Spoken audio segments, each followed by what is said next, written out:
with the city of Eldoret duly inaugurated, permit me, sir, to most graciously hand over the program back to the Master of Ceremonies to progress it from here. I thank you, Your Excellency. Let us put our hands together for the Head of Public Service, Honorable Felix Koskei, for a job wonderfully done. Your Excellency, at this point, would like to have consecration ceremony that is going to be performed by two leaders from this region who are going to consecrate and pray for the city.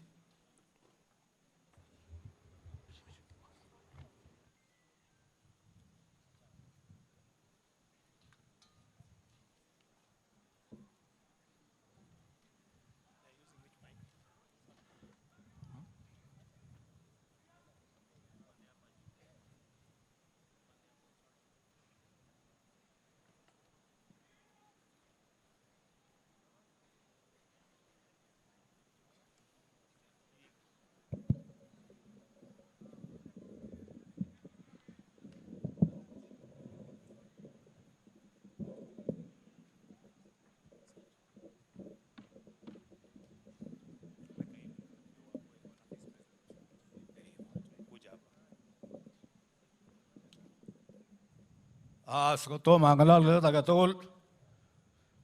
Asome boyse kibam nyot kantola beldas. Kotelel so.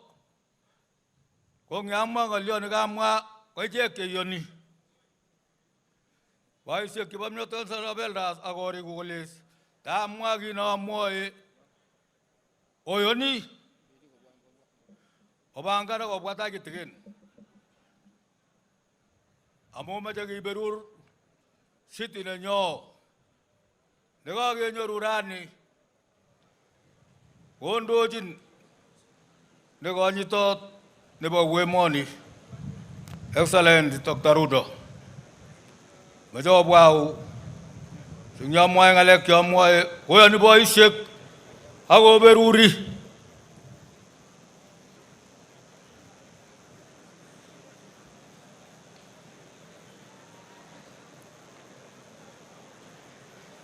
Juru je pulai, kila butu.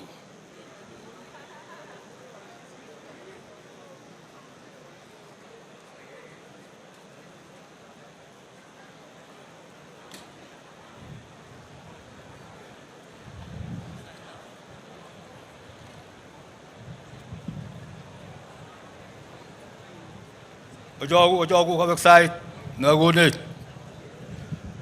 Ojo aku guru ke.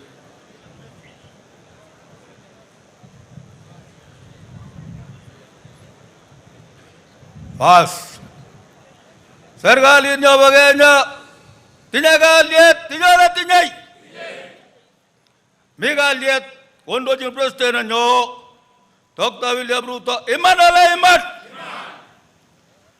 Indo jing president ako punawari nagararan na mami katok, punala punay.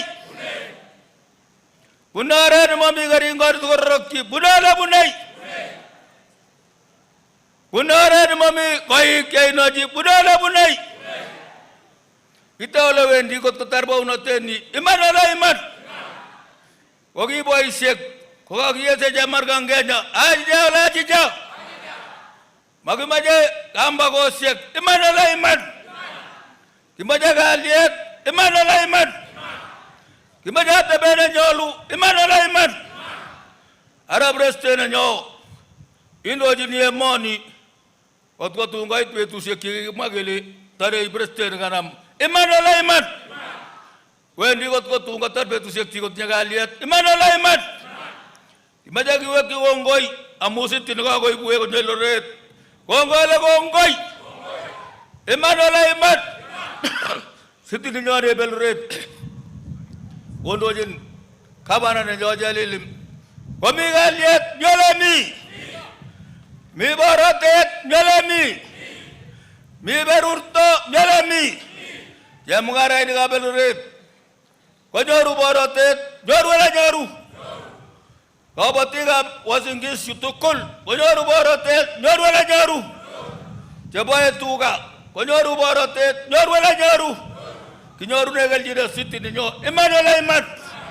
Arabnya inda, kandai nada tabe mon nyaku testai, testai ala testai. Indoi Arab Ruto, indoi yale indoi. Indoi yale indoi. Awai vai to levendi. Itola itai. Itola itai.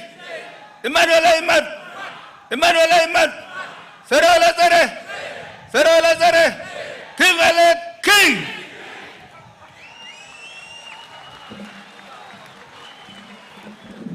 Hebu tuwashukuru tena wazee ambao wameombea Eldoret City.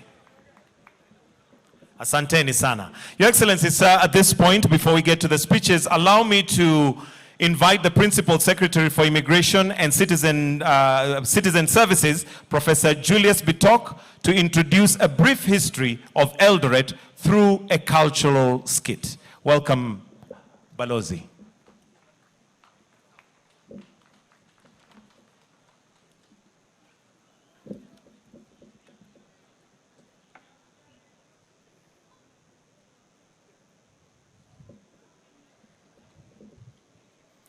Your Excellency, Dr. William Samoei Ruto, President and Commander-in-Chief of the Kenya Defense Forces, Your Excellency, First Lady, Mama Rachel Ruto, Your Excellency, the Deputy President, Honorable Rigathi Gachagua, our Governor for Uasin Gishu, Governor Jonathan B.,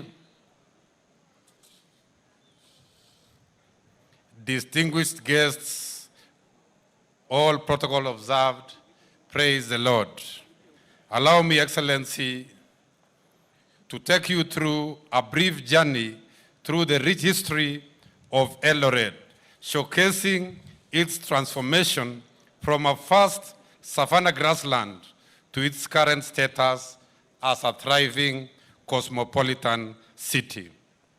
Eldoret history begins with the legendary figures of two brothers, Arab Marigi from the Nandi and Arab Kimuron from the Keyo, who established a special meeting point, a special altar called Kapkiai along the Soshani River in the 18th century, and later known as Eldoret by the Maasais, meaning a safe place, or rather a place of safety, dated 1870. The town's early years were marked by the arrival of the brutal Boer settlers and British colonizers from South Africa, who shaped its development amidst conflict and change. In 1912, Your Excellency, Eldoret was officially gazetted as a municipality, bringing formal governance to this area. The name Sisibo, derived from the local dialect, became synonymous with the vibrant community that emerged. Sisibo was coined locally from the farm number 64, which was 64 miles from the then only Londiani railway station. The construction of Kotap site in 1959, which now houses the governor's office, marked a significant milestone in Eldoret's urbanization.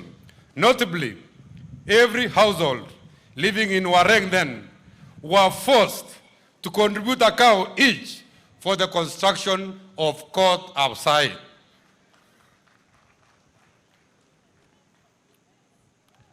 Your Excellency, in conclusion, today, Eldoret stands proud as a cosmopolitan city of champions, representing resilience and growth. It is my pleasure, Excellency, to introduce an extraordinary team of hustlers, of talented young Kenyans, who will bring this incredible history to life.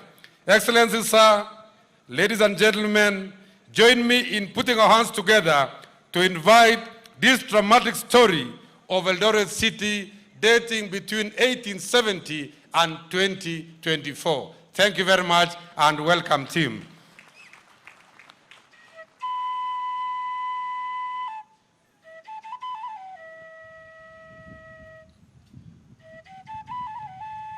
At the heart of a vast savanna, where the landscape stretches beneath a beautiful sky, a peaceful coexistence exists. A meandering Sosiani River slices through its terrain. Its crystal clear water, a testament of beauty and nature. Along the riverbanks, the cranebirds glide effortlessly. Nearby, a herd of antelopes are grazing contentedly. The giraffes are stretching their necks in order to reach the highest branches. And below the trees, the leopards are moving keenly, scanning the environment for opportunity and safety. In the distance, the roaring lion rests in the shade. What a balance of nature. All these nondescript features are landmarks of the ill Uasin Gishu, as it will come to be known as Uasin Gishu years later. Here, the Sirikwa, like Kipiak and Naivasha people thrived, tending to their cattle and living harmoniously with the land. 1800 was the year. The Maasai started to move in. They intended to use this land as their grazing field. But this led to a very fierce battle between the Maasai and the Nandi. Blood was shed, lives were lost, people were displaced. But eventually, the Nandi emerged victorious, pushing the Maasai all the way down to Transmara. Then in came the British, following the land regulation of 1899, which allowed the white settlers to exploit the indigenous people fertile land. But of course, the Nandi were not going to take this sitting down. Baba, Rotich. anyone baba. Hawa watu wamekuja wanataka kuchukua vitu yetu. Hawa sungu. Rotich, nataka ukae jasiri, Rotich. Sawa baba. Chunga vitu yetu, Rotich, sawa? Sawa baba. Na wamekuja na silaha kubwa. Sasa unachunga kabisa, Rotich, sawa? Sawa baba. Haya. Lakini baba, mimi nasikia watu wanakuja na silaha kubwa baba. Sasa baba, na hii silaha yangu ndogo tafanyaje baba? Hebu niambie tajiandaje baba? Rotich, endeleta wanawake. Ngoja Rotich. Endeleta watoto. Rotich, ngoja. Baba, fanya hivi, peleka watu mahali mzuri, mahali watakaa vizuri. Sawa? Mama na watoto baba? Na mimi baba? Wewe ni mwanamke? Hapana baba. Basi, wewe ni mtoto? Hapana baba. Haya, sasa wewe ni mwanaume. Sawa baba. Imrini Rotich, sawa? Baba. Unarudi hapa, tunaenda pamoja. Sawa Rotich? Haya, harakisha Rotich, haraka. This will later on lead to a fully blooded war between the British and the Nandi, which lasted for a period of 10 years. But the British subdued the Nandi, pushing them down to the Nandi reserves. Then in came the Boers. They arrived at our coastal shores, got onto trains, and down the railway line they drove up to Londiani. Using wagon wheels, they drove down the savannah. It is said that one of their wagon wheels got stuck in the mud and dropped one of their safe containing many of their valuables. Silver, gold, coins, name them. It was difficult to put it back. So they had to construct a simple matope structure around it to act as a bank, which was later named in 1912 the Standard Bank of South Africa Limited, with its first manager, J.M. Shaw. The arrival of the Boers was met by conflict and tension by the indigenous people. But due to their advanced weaponry and determined mindset, the Boers displaced many local communities. And they settled in rather quick. They established their farm right here at the Uasin Gishu Plateau, and they designated it a simple numerical label, Palm 64, since it was 64 miles from Londiani where there was a railway headquarters. But now here comes the twist. The pronunciation of the word 64 was an uphill task to the locals. Ngoja kidogo. We ile Palm ne? Palm 64. Palm 64. 64. Oh, sisibo? 64. Ongoi sisibo. So to them it ended up being Palm 64. So stay with us as we journey through time, witnessing the triumphs and struggles of those who once called this land home. In 1910, a Boer by the name Willie Van Aert established the first post office, since he could not make a living out of the farm, and thus the township started. He started receiving applications for business plots on the farm, and it had to be given a name. The locals were summoned by the governor, Sir P.C. Giroud, in order to give it a name. It was problematic to get one. There were many suggestions. Giroud Forte, in honor of the first governor. Yes, we name it Sirikwa. Yes, those were the first inhabitants of this land. Oh, so we name it after them. Wow, that's a good one. Yes, Masai, unasema aje? Tuite Entore, meaning the Stony River. Oh, well, that's creative. Yes, we name it Bado Kidogo. Why should we name it Bado Kidogo? Oh, like you need more time in order to get a long-lasting name. Wow, that's quite a suggestion. Now, ladies and gentlemen, Masais carried the day with Entore, but meaning the Stony River, since the riverbed of the Sosiani River is said to be very stony. But now, these to our white friends became Eldoret. But the governor was curious why every local word ended with a consonant T. So he suggested that a consonant T be added so that it can be comfortable for the locals to pronounce it. But now, during the official gazette of January 1st, 1912, a typing error occurred, and it was misspelled to Eldoret. The official gazette notice, January 1st, 1912, the administrative station on the Wasingishu Plateau, formerly known as Farm 64, will for the future be styled Eldoret. Now Eldoret became the new promised land to the Boers. And just like any other place, the economic transition began. And later on, we had mayors. From the first black mayor, Councillor A.N. Olo, to the last black mayor, W.K. Rono. Ngoja kidogo. Nataka uende mbele mpaka mahali Pristine ako. Hapo mbele, Pristine. Hapo mahali Pristine anaingilia basi. Hapo. Exactly. And well, if you thought the story about Eldoret was done, then think again. In 1966, just 3 years after independence, nature gave us a bouncing baby boy. Fast forward, he became a CU leader at a school right here in Eldoret. Nundoroto School, which is the current day Wareng High School. Proceeded to Kapsabet Boys for his A levels. Then became a youth leader in 1992. Then the member of parliament Eldoret North. Then to a minister. Then to a deputy president. And now to the president of the Republic of Kenya. And today, in accordance with the 2010 Constitution, Eldoret has just received a charter as the 5th city of Kenya by the 5th president of Kenya, His Excellency, Dr. William Samoei Arap Ruto. Ladies and gentlemen, welcome to the city of champions.